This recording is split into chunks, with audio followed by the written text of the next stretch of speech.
Emmett Till was born on July 25th, 1941, to an African-American family in Chicago, Illinois.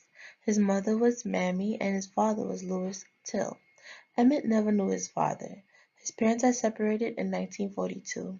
His father was a private in the United States Army during World War II, but he was executed in Italy in 1945. Mother Mammy, she was only the fourth black student to graduate from suburban Chicago's predominantly white Argos Community High School. She worked long hours for the Air Force as a clerk in charge of confidential files. Emmett Till, who went by the nickname Bobo, grew up in a thriving middle-class black neighborhood on Chicago's South Side. Emmett was best described by those who knew him as a responsible, funny, and infectiously high-spirited child. Till attended the all-black McCoy Grammar School. His classmates and childhood pals, Richard Hurd, later recalled, "Emmett was a funny guy all the time." In, in August 1955, Till's great-uncle Moses Wright came up from Mississippi to visit the family in Chicago. Wright was planning to take Till's cousin Wheeler Parker back to Mississippi with him to visit relatives down south, and when Till, who was just 14 years old at the time, learned of these plans, he begged his mother to let him go.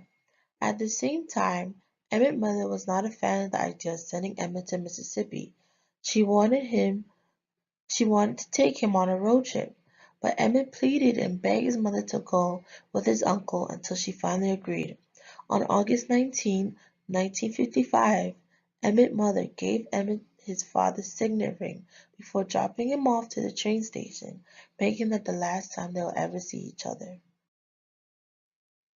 3 days after arriving in Maumee, Mississippi on August 24, 1955, Emmett and his cousins entered the Bryant's grocery store, but later on Emmett was accused of flirting or whistling at the cashier and store owner's wife, Carol Bryant. On August 28, 1955, at around 2:30 a.m. in the morning, Roy Bryant and his wife, his half-brother, J. W. Milam, went to Moses Wright's house and kidnapped Emmett Till. They then beat the teenager brutally, dragged him to the bank of the Tallahassee River, shot him in the head, tied him with a barbed wire to a large cotton metal fan, and shoved his mutilated body into the water. Moses Wright reported Till's disappearance to the local authorities. 3 days later, his corpse was recovered, but was so disfigured that Moses Wright could only identify by an initial ring that was given to him by his mother that bore his father's initials. September 19, 1955, Emmett Till's murder had become a source of outrage and indignation throughout the country. Because blacks and women were barred from serving jury duty, Bryant and Malone were tried before an all-white, all-male jury. Moses Wright took the stand and identified Bryant and Malone as Till's kidnappers and killers. During that time, it was unheard of for blacks to take the stand against whites or accuse them in court. Despite the overwhelming evidence of the defendant's guilt and widespread pleas for justice from outside Mississippi, on September 23rd, the panel of white male jurors acquitted Bryant and Malone of all charges. The deliberations lasted a mere 67 minutes. Only after a few months, Emmett's killers admitted to committing the murder of Emmett Till. Due to being protected by double jeopardy laws, they told the whole story of how they kidnapped and killed Till to Look magazine for $4,000. 60 years later, in a 2007 interview with Carol Bryant Doham, she had gotten a divorce and remarried, admitted to that she had lied about Till making advances towards her.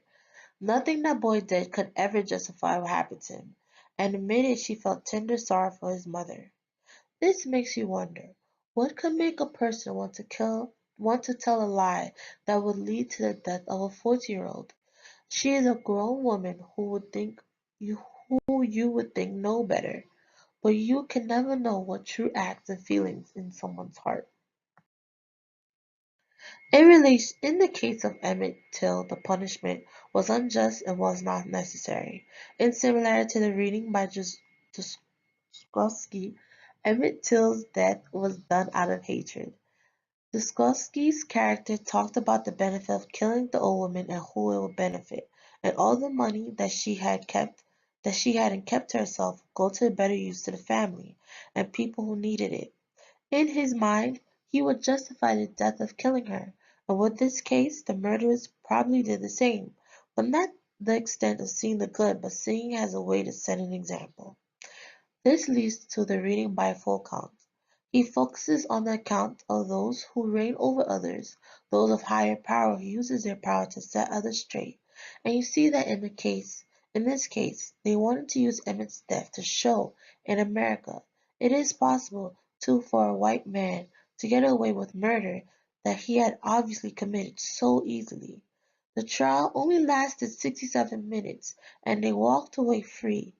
This is what full count is bring to light, that these are situations that do happen and will continue to happen.